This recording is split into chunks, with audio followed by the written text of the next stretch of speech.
Today, we revisit your baseline assessment. We have looked at the 3 reads protocol and applied it to say yes. We've thought more about characterization in story, specifically of the husband. And what you're going to do today is go back to your baseline assessment, your original essay, and look at some things. You can either go back through your assignments and just open the old assignment from last week, or I have a link here that you can click so that it just takes you back to that assignment. Okay. Oops. I'm not signed in to the correct account for this, so it's making me go through this process.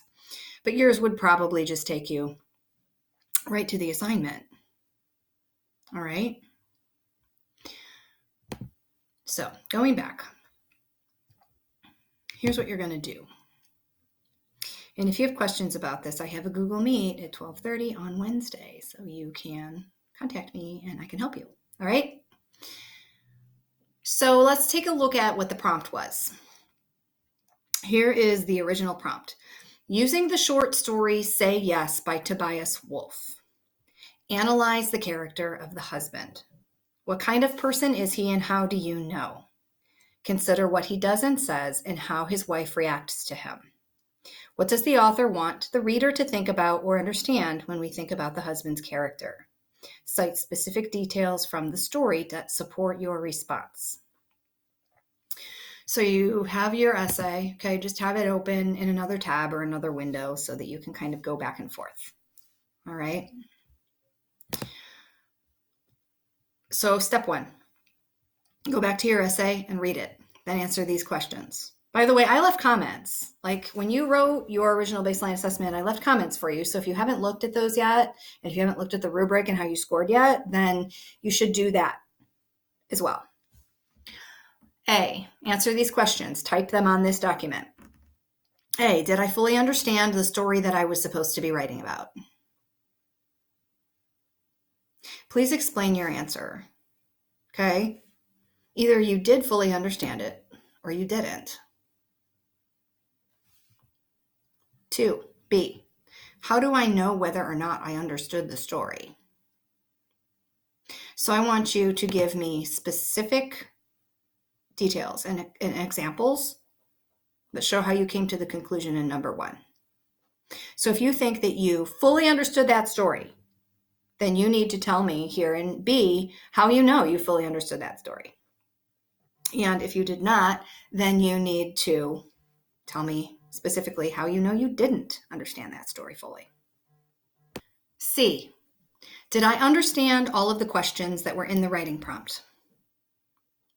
If not, which ones did I miss? So when you look at this writing prompt, it asks you to look at several things. What kind of person is he? That's one question. How do you know? That's another question. It's kind of 2 questions in one. Did you consider the things that he says and that he does? Did you write about his actions and his words?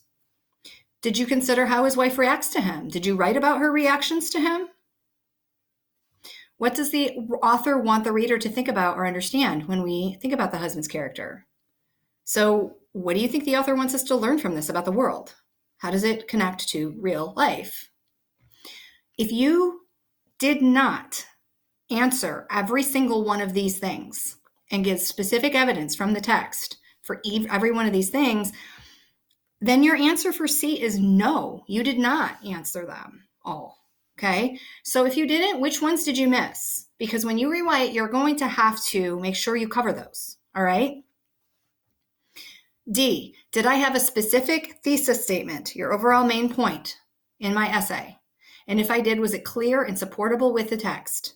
So if you are in my freshman English class right now, this is the perfect time for this because we're talking about thesis statements this week. But do you have one specific overriding thesis statement at the beginning of the essay that summarizes your whole main point? Okay.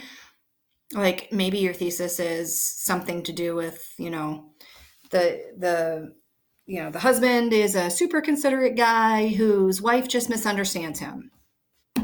Or maybe your thesis is the husband is a racist, sexist jerk who is totally inconsiderate of his wife. Whatever it is, you need to make sure you have a thesis statement. Can you support it with the text? If your thesis statement cannot be supported with the text, then you're off. You have the wrong thesis. You don't understand the story. You need to go back and start over. E, did I list specific details from the story to support my thesis? And F, to what extent did I develop ideas of my own about the text and then explain my ideas to the reader? Okay, think about those things. Reread your work and answer those questions honestly. Okay, I'm not going to grade you on whether or not you tell me what I want to hear. I want you to answer these questions honestly because I'm trying to help you learn how to evaluate your own writing and make it stronger. Okay. 2, after rereading your essay and answering the questions above, I want you to write a paragraph, an outline, or a bulleted list of the things you can do to improve your original essay. Please do so below.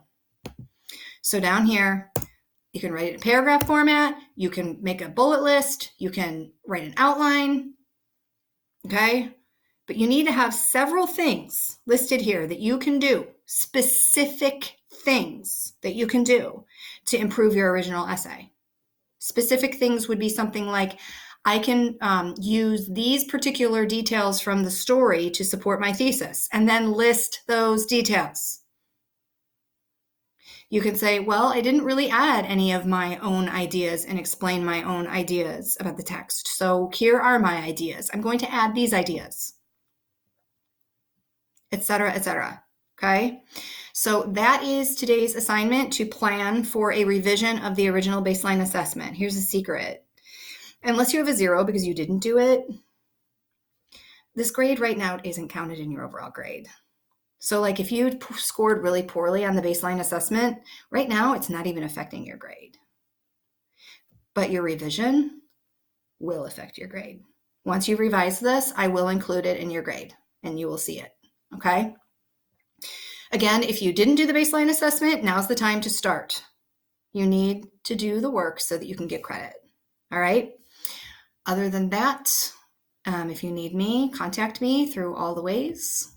Again, Google Classroom, the stream, here it is, my times, schedules, and contact info. Okay? Have a great rest of your day.